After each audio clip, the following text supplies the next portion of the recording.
Hello, welcome to Lazada Insider, featuring knowledge that makes a difference. We share trusted insights, forward-looking perspectives, and exclusive expert interviews to keep you ahead of the curve. Hi everyone, I'm Chen from Lazada. Welcome to Lazada Insider, the Future of Commerce series. Southeast Asian consumers today, particularly millennials and Generation Z, are concerned about the environmental and social impact of businesses. And many of them vote with their wallet to support companies that take a more active role in sustainability. Today, we have three expert guests joining us to deep dive into today's topic. First, we have Fang, Business Development Manager from Waste Management and Recycling Association of Singapore. We have Hazel, Director for Sustainable Family Trading Company. And last but not least, we have Ling, the Group Chief Business Officer from Synagie. Hello, everyone. Maybe we should start with Ling. Can you spend a bit of time to tell me more about yourself and what you do at Synagie? Okay, hi everyone. I'm Ling from Synagie, and nice meeting all of you. And thanks for Lazada inviting me for this panelist talk. So currently at Synagie, I am the Group Chief Business Officer, overseeing the commercial development and operations relationships, as well as the projects for our key regional clients. And a bit about Synagie. Synagie is the number one e-commerce enabler in Southeast Asia. We are currently also working with more than 600 brand partners, and we employ more than 450 employees across the region. And we are also we pride ourselves as the Lazada Regional Partner of the Year in 2021. And we are also a 3-star higher certified Lazada partner in the enabler program across all the markets. Okay, so a bit about myself. I have been in the retail industry for more than 20 years. Previously, I actually was working in Watson's personal care stores, as well as NTUC Healthcare. And I am actually also a trained pharmacist. Yeah, so nice to meet all of you. Cool. How about Fang Wei? Hi, everybody. Yes. So I'm actually the business development manager for WMRAS. What we actually do, we are a non-profit association in Singapore, focusing on the solid waste management, as we work with the industry players and government and the community in order for us to create a more sustainable living environment. And for my role in WMRAS itself, we usually work with the industry players to promote industry transformation, and also to kind of create more awareness in the community for recycling and to reduce waste. Cool. How about you, Hazel? Yeah, hi, I'm Hazel. I'm one of the directors for Sustainable Family Trading. We are the sole distributor for Mushi and Freak in Southeast Asia. So our company, as the name suggests, Sustainable Family, we value both sustainability and families. We seek to support parents in navigating through their parenthood journey. And a bit about the brands that we carry, Mushi and Freak. They are huge and very focused on sustainability. So I'm glad that I'm here to join you guys to share a little bit about what we value. Thanks for the introductions. So maybe we will start with Ling first. Based on your experience and observation, so how has the behavior of Southeast Asia online shopper changed towards sustainability? And what do you think are the issues that matter most to them? Okay, based on a recent Kantar studies in 2021 with regards to Asian sustainability, it was reported as 63% of our Asian consumers are already looking into sustainability concerns, although not all the time, but at least once a while when they're making their purchases decision. And more than half of them actually stopped buying products and services which has a negative impact on the environment and society. But the report actually shared that most of them do not feel that it's their responsibility, and they actually would like our governments and businesses to take more action in shaping this narrative, not just for the new normal, but also for a new better. Yeah. So we also found that based on our experience in managing the online official stores on the different marketplaces, we also find that there's also a shift in terms of our consumer attitude. We also feel that as an enabler for e-commerce, we actually have a social obligation to also, make sure that we, ensure that our people, our partner, that we actually make a topic of sustainability as part of our, one of our values and drive for our future in this e-commerce. Yeah, and Hazel, you have anything to add on? Sustainability generates a demand on its own. So terms like, upcycle, recycle, eco-friendly, these are very highly marketable words in recent times. People gear towards that direction. So I think in the past decade, a lot of education was done to reach where we are today. And today, more people are putting the education into action. So I think it's a good sign. We can continue to progress.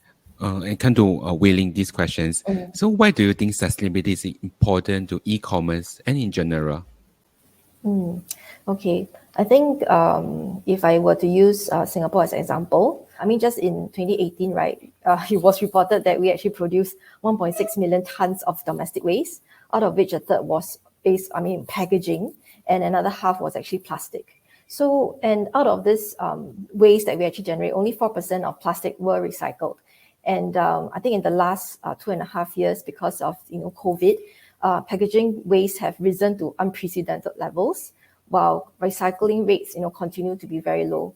So everybody just started buying online, and there's so much packaging that is that we probably will need to do something, because we want to actually reduce that waste that we generate, but also we do not want the waste to continue to rise, which is actually definitely not good for the people and also our planet. Yeah, and if we were to look at Southeast Asia, particularly, there are 4 countries in Southeast Asia which are the top sort of countries that dump a lot of plastic waste into the sea. So and there's actually tons of plastic straws, food containers that is released in the oceans every day, which pollutes the water and also destroy marine life. So I think that's something that we really need to put a stop, because these are very scary numbers. We're just throwing everything into the oceans, and I really cannot imagine that if we don't do something now, what will happen to our future generations, particularly our next generation. Yeah. Cool. Anything to add on, Fang, Hazel? Yeah, I think from a personal point of view, right, to achieve national targets, waste reduction is actually quite important. And on the e-commerce side, I think brands maybe can come together and reduce packaging as a whole. But on the other hand, for waste businesses, where there's more waste, it also means that we have businesses, we have business. So there are other ways to create different kind of take back schemes. For example, our producers responsibility scheme, something along this line, where the take back system is available to help people to recycle. And consumers sometimes, as a consumer myself, sometimes it's also quite troublesome for us to go and send the things down for recycling and all. So if there's a consolidated system, it might be easier to make everybody come together and create a better circular economy. It will be even better if the manufacturers come back and they take back their materials and put it back into their products. Cool. Yeah, I think it is interesting to hear, from Wei-Ling and Fang, that we definitely will need to address these negative impacts toward the environment. So as a business owner, Hazel, how has your business embraced sustainability and why? And why do you see sustainability as a competitive advantage rather than a cost? Yep. So I think sustainability is a very heavy, but it's a shared responsibility. So I'll share a little about the brands that we carry. So Mushi and Frick, they believe that even the smallest action can impact social change. So like the manufacturers, they adopt a zero waste approach when it comes to the product manufacturing process to minimize waste. The excess material are also put back into the shame machine. They are collected, they are recycled, or they are repurposed. So for example, we carry some of the children's toys or pacifiers, and you need to cut out certain shapes to make that kind of design, right? So all the excess material is then put back into the shame machine, and it keeps rolling. So I think that there is a certain commitment, like what Fang Wei mentioned earlier about being circular, and that's very important. So the brands, when this strikes this resonates with me a lot because I'm a mom myself also, and the brands, they often use the tagline, every child deserves the best start in life. So what in this baby business, it does not necessarily just mean safe products, but what's best for our children also refers to, doing our part to make sure that our children, their children, and, future generations still have a very safe environment to live in. So product safety is key, and so is sustainability. And to answer your question about, is it more of a comparative advantage? I think it's without a doubt, it is a yes. It's an advantage that, distinguishes our company from others. Today, we see that, consumer habits, like what Wei Ling has mentioned, they have also veered towards desire and demand for sustainably made products. We see celebrities, we see royalties also, adding glamour, wearing upcycled clothing, sustainable clothing, to promote this kind of a conscious living lifestyle. So it is important, that the brands, they are also recognized as something that is committed to reduce the carbon footprint. Then people would also turn to their products, they are more favored over the disposable ones. I'll share a recent anecdote. It is recently we introduced, trade-in for used baby products at a baby fair. It was a trial, but surprisingly, the reception was really good. We encourage parents to bring in their used baby products, like used pacifiers, used dinnerware, to get mushy and freak ones, at a discounted rate, of course. Yeah, but what we did, we saw really good response, and we did our part, to recycle those products through the proper disposal. So I think this is something that we can slowly work towards, as businesses get more aware of, the role that they can play for ESG. Cool. And anything to add on, Wei Ling, Fang Wei? Maybe I can also share a bit of, how our Synagie has also embraced sustainability. So actually last year in May, we started to, I would say we started as the first and only enabler to champion sustainability across e-commerce value chain. So all our fulfillment centers in Singapore, right, already started offering green packaging, and we are targeting to actually roll this out across the other regions by end of 2023. So all the carton boxes that we use right now, right, are all FSC certified, and they're available in 15 sizes. We want to make sure that we only use the right size for the products that we are, shipping out. We don't want to use oversized boxes for, small items, because it's really just very wasteful. And also on top of that, right, we also did away with bubble wraps and plastic tape. We have actually changed it to FCI certified fast seal paper, as well as craft paper tape to seal our boxes. And we no longer use those bubble mailers, and we have also now switched to FSC certified honeycomb mailers. So these are just one of the smaller steps that we have actually done to actually ensure that we start to actually champion sustainability. But at the same time, right, the next steps we're looking into is really to redesign our fulfillment centers to be really truly green hubs by end of next year. So other than using the green certified packaging, even our paper storage bins and trays are now changed to 100% recycled paper. And we are also using technology and automation to help reduce, the paper trail and all the orders that we need to print on paper. So that would also help us, reduce waste. And we are also even thinking of, some environmental considerations, which includes, using thermostats and cool air trappers to actually reduce and regulate temperatures, and to use and switch to LED lighting in order to actually reduce, to actually go green. And all these elements are tracked, monitored through our Synagie Green Hub real-time dashboards, which we want to enforce to quantify efficiency and effectiveness. Yeah, and last but not least, we are also working with the Waste Management and Recycling Association of Singapore to actually collect and recycle the used green packaging. So we are actually exploring with a platform and also the last mile delivery providers to see how we can actually use dark stores across the country, right, to collect back all the used packaging from our customers who have bought something and they really want to do their part in recycling. So this is something that we aim to drive a sustainable circular e-commerce economy. Or maybe next question is to Fang. So from your point of view, what are some of the typical challenges that the business are facing when they first started on their sustainability journey? And what is your advice to them? For general businesses, I think the biggest question will always be where to start and what to do. I think this is something that a lot of our collectors face from their clients, like how can I actually start a recycling campaign, or what can I actually do to cut down the number of trips that you have to make for my recyclables.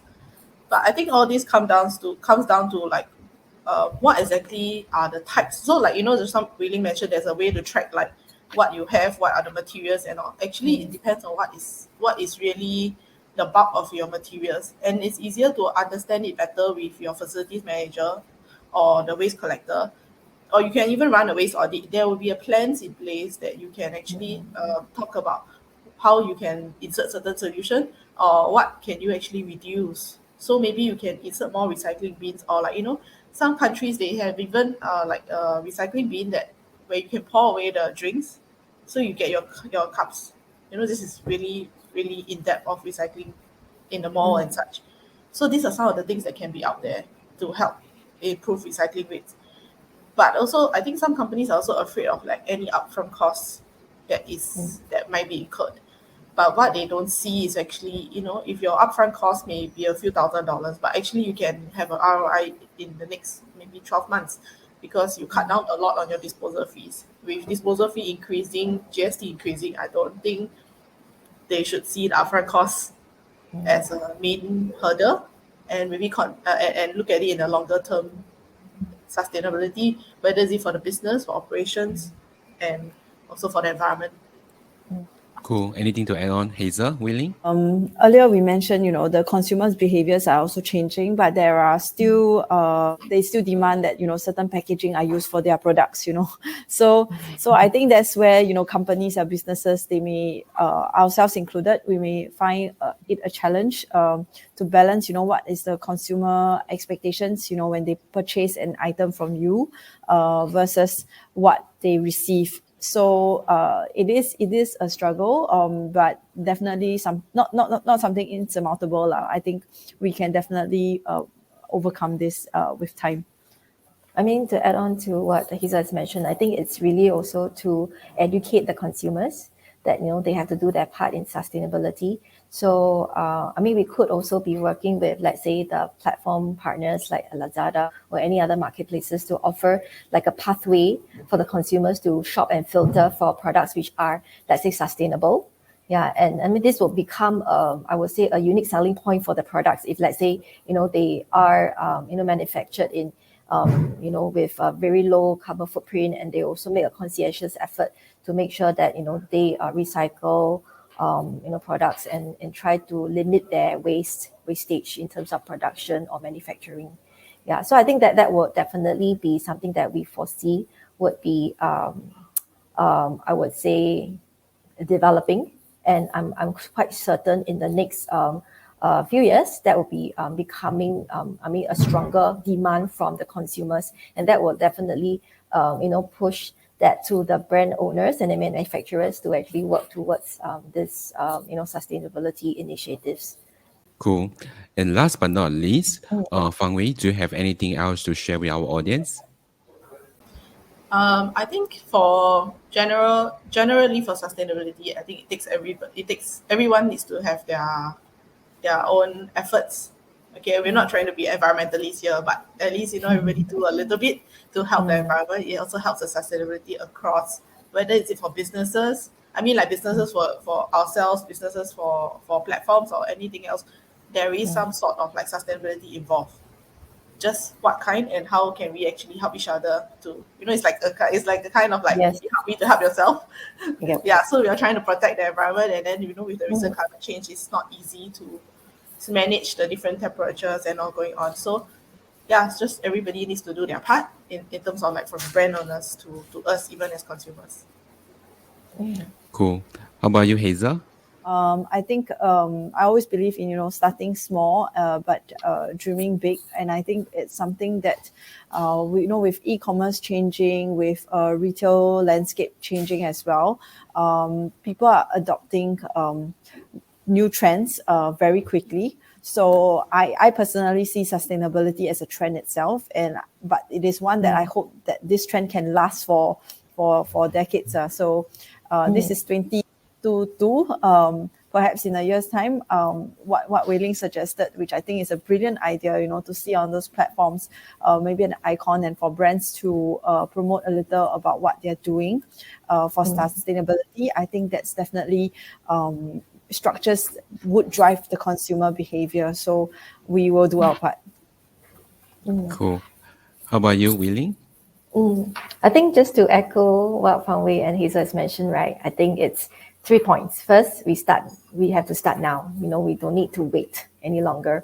And also to start small. I think any baby steps would be, I would say, the path to, the future.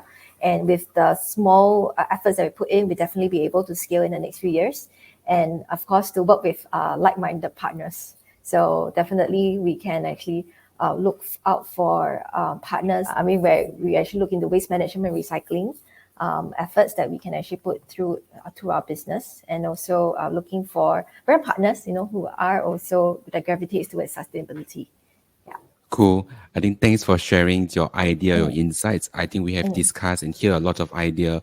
I think from consumers trends, I think from waste audit, and I think something that I just want to echo. I mean, to the businesses, is also very important for them to assess the impact and to monitor the impact of the green initiative, and eventually communicate it back to the consumers. I mean, to motivate more consumers and to drive the change. That brings us to the end of today's episode. Thank you very much for our panelists. This is Lazada Insider. We hope you enjoyed this episode. Make sure you click follow and subscribe so you don't miss our latest insights and expert interviews. Thanks again for joining us. Until next time, take care.